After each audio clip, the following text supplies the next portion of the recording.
One variation of the iJig is called the iJig Plus. You might have seen it as advertised like that, or the iJig PTI. It's a little different than the iJig because we don't send it sectioned. We send it as a prototype basically for the final, or maybe even the final restoration, as opposed to just a try-in. The difference between the traditional iJig protocol is that when you have the prosthesis out of the mouth and you have analogs on it, take those analogs, put them in stone, let it set.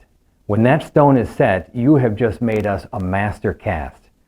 When you physically send us that master cast, we will scan it, we'll put copings, if needed, in your prosthesis, and we'll send you back the iJig instead of sectioned.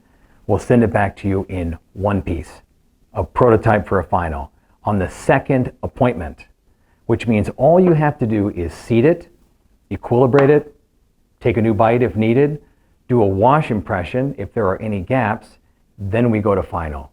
So you can go from simple records, and you can go from a prosthesis that the patient needs replaced using these iJig Plus or PTI records and go right to a final restoration.